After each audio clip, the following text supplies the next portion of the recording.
Alright everybody, I'm back. So the macaroni is done. Took it off the stove, I drained it and everything. So now I'm going to put in the that grated Asiago cheese. I'm going to put that in there.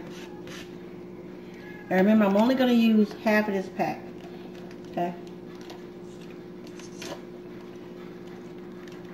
Only half the pack. Right? Right. Because it's so full of sodium. Right? So I don't want that. Then I'm going to take and I'm going to mix it all together. You don't want to stir your noodles too hard. You want to watch, because if you're breaking up your noodles, then you're giving it too much. You need to take some off. Okay? Because we don't want broken up noodles.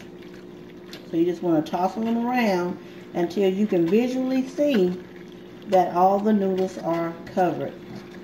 And that you got the right amount of cheese on there for yourself. Now if you want more cheese, we can add more cheese. I think I do want a little bit more cheese on this, you know. So what I'm going to do is, I don't know if you guys remember, I had that pack of shredded cheese we used on another recipe the other day. I got some of that left. So I'm going to get that out of the refrigerator. And I use that as soon as I find it. I laid it in here. Oh, here it is. Remember I had that left from the other day? It's Asiago cheese too. It's Asiago, Romano, mozzarella, and all that. So I'm going to put that cheese in here. I just much rather have this cheese, and this is actually low fat. I much rather have this cheese in here. And this is what it looks like. It's that little cut, it's cut up in little fine ribbons. You see that? Alright, so I'm going to put that in here. And I still got some left from my eggs that I'm allergic to. Some eggs. So I'm going to get in here and I'm going to stir this. And remember now, I'm watching my noodles because I don't want to break them up. So I'm just watching. Now the heat going to melt the cheese. We ain't got to worry about that. The heat is going to melt that cheese. And while you guys were gone, I tasted the macaroni by itself. It's done and it's flavorful. That's just a naked macaroni. See what I'm saying? Naked macaroni. We don't need all that goo and stuff on our macaroni to taste it. We don't need all that. Now some people put a little milk in theirs and make it creamy. You know, it's whatever you want to do. Some people are lactose intolerant. I just want to taste my noodles. Okay? So I'm going to set this over here on the stove. Alright, now, I wish you could see the chicken. You can't see the chicken. So I'm scared if I move this thing, we'll try it. We'll try it. So I'm going to move that.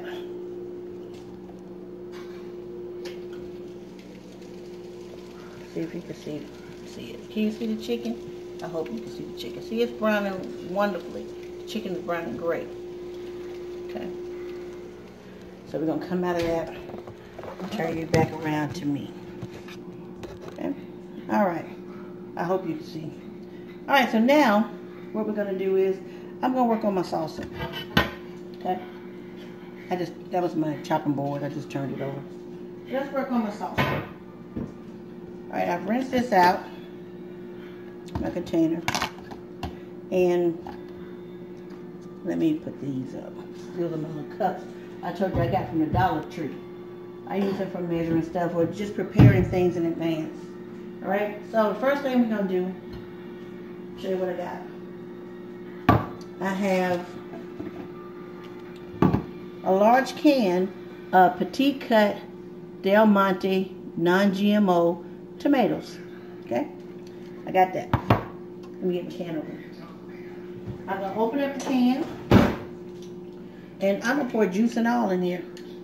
Well, I need to wipe it off. Hold on, let me wipe off my can. You wipe off the top of your can because they've been sitting on the shelf. You know, they've been sitting on the shelf. Everybody been touching them. There's some particles on there. It's some debris on there. And you don't want to, once I get this going, you don't want to open up your can and then that debris and particles and all that fall into your can with the tomatoes. You know, you're going to bless your food anyway, but I don't want to tempt God, you know. So, I pour that in there. See that? Alright, so I pour that in there. Let me get rid of this can. Like I say, clean up while you're cooking. Do it all while you're cooking so you don't have a mess. Alright, so it's alright. Got him a glass, but... Alright, next. This is important. We got plain petite cut tomatoes.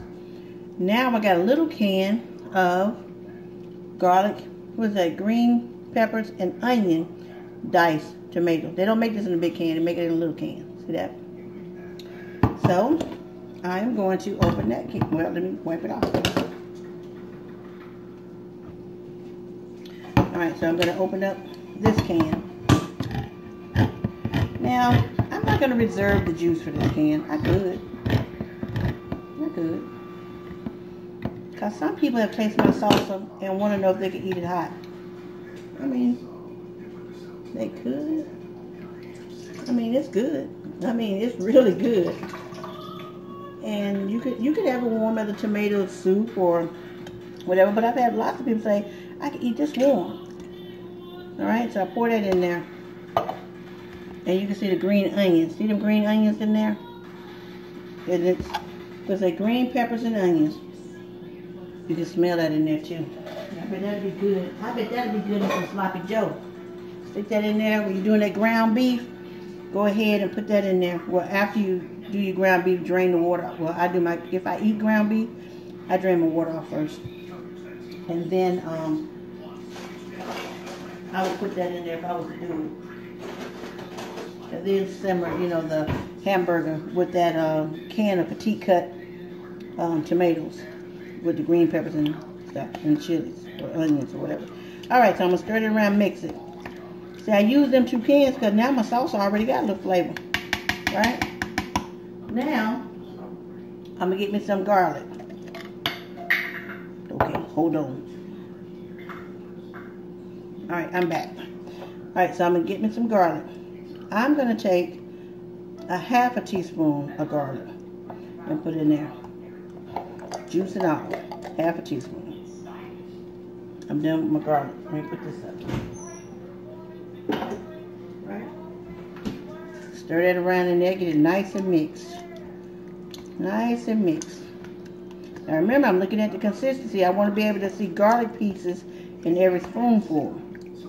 Some garlic pieces. I need that to get in my mouth. Alright, now I got my green onions. Remember I cut them up earlier? Let's put my green onions in there. Okay, we got that in there. That's going to be good.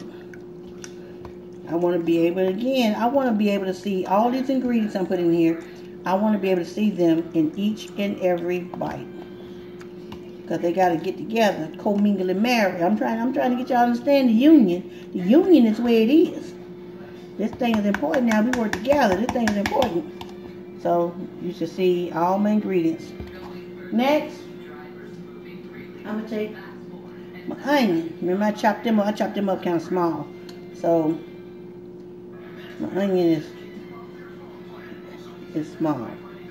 But I want to taste that onion in there. Now, you can't have no salsa. He ain't going to like that. He can't have no salsa. Because he don't like onions. Sorry for him. I love him, but sorry for him. Alright, so mixing that in there. Because you got to taste them onions. They're white onions. They're not yellow onions or purple onions. They're white onions. Okay, purple onions are used for, like salads. And I could have put purple onions in here, but I like purple onions when I make mango salsa. And I've seen a recipe for watermelon salsa. That sweet and peppery taste. I'm going to try that. I have to let y'all know how that goes. Alright, so we got that in there. Now, I'm going to get over here and I'm going to get me a few sprigs of the cilantro. Now, cilantro and parsley look alike. When you go to the grocery store, really look at cilantro. See how that looks? See how, you see them leaves? How they got the jagged edges? See that? That's cilantro. Sometimes in the grocery store, the stock people, they'll have the parsley where the cilantro tag is. You got to watch it now. You got to watch it. So you got to know the difference between cilantro and parsley.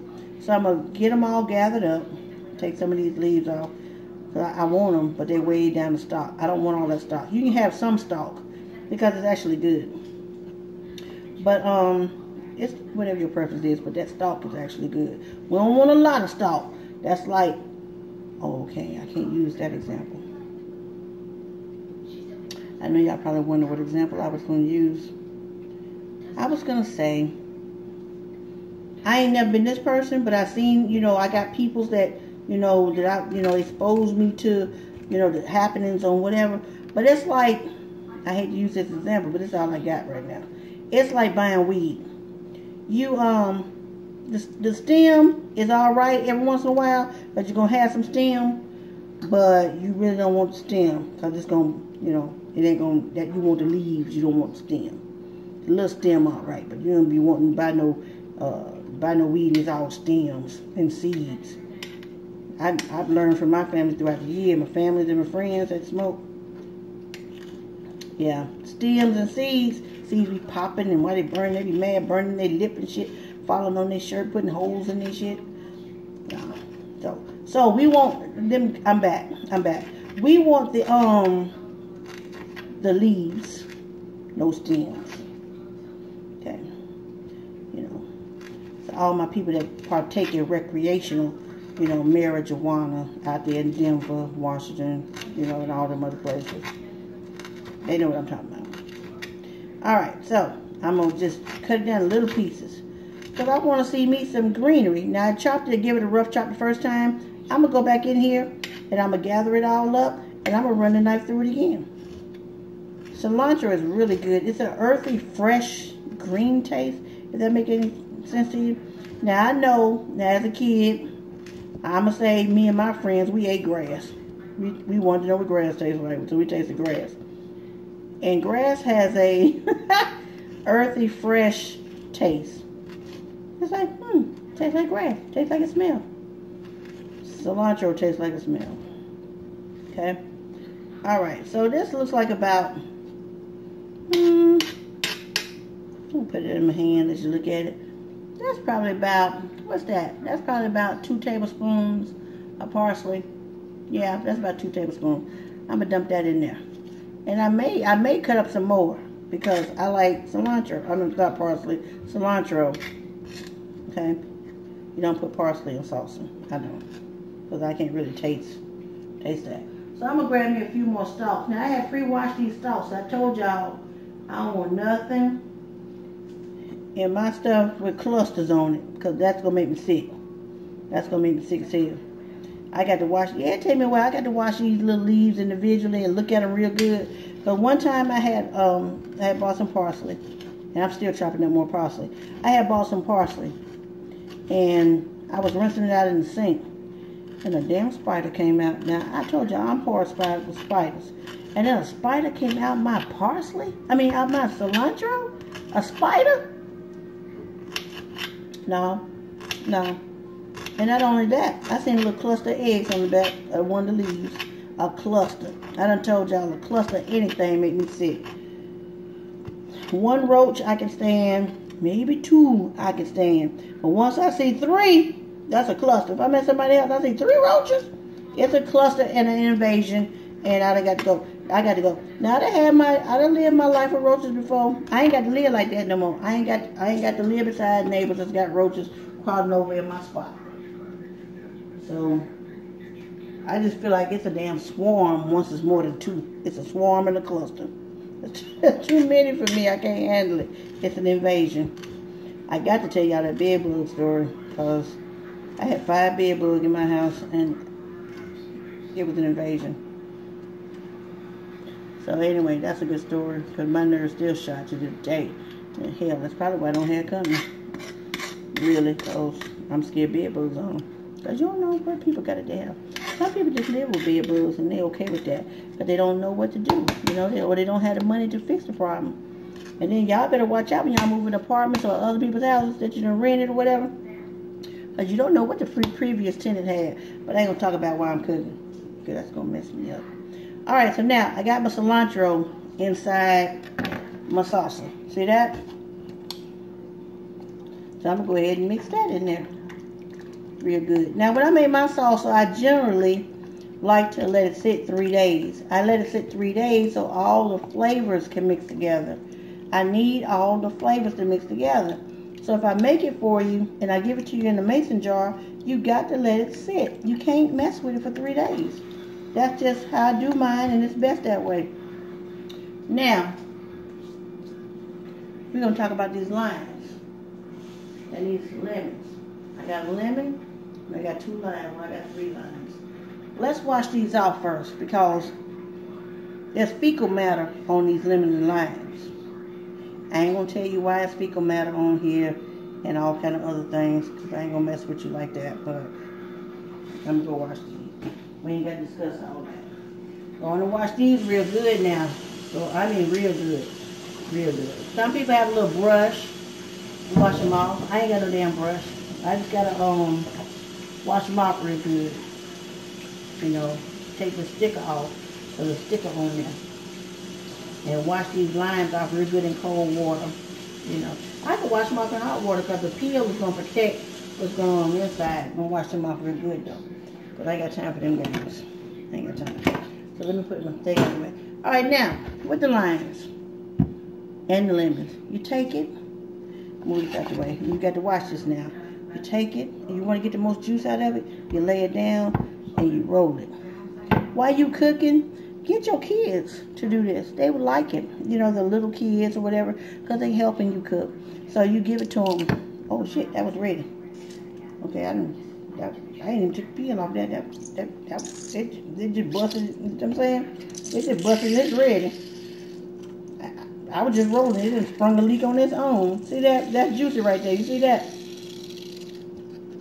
I ain't even have to do nothing. I just rolled it up time and it bust on its own. Now, I'm telling you something about cooking. What I found out by watching Rachel Ray, you got to be strong to cook because you got to squeeze this citrus, get all that juice out. I got me a little juicer over there. I'm going to put it on there, slice it in half and ring it around. But this one was ready to blow. But I realized watching Rachel Ray, you got to be real strong to be able to, you know, cook. Because you got to squeeze juices out of things and manipulate things. And okay, well, we pretty much done with that. That's it. That's a wrap. Throw that in my little makeshift basket. Well, I got a lime. We're going to try that. Take your lime, lay it down, you roll it back and forth. Back and forth, back and forth. Now, here in this video here, I'm going to show you, damn, I ain't got but 20 minutes on this one.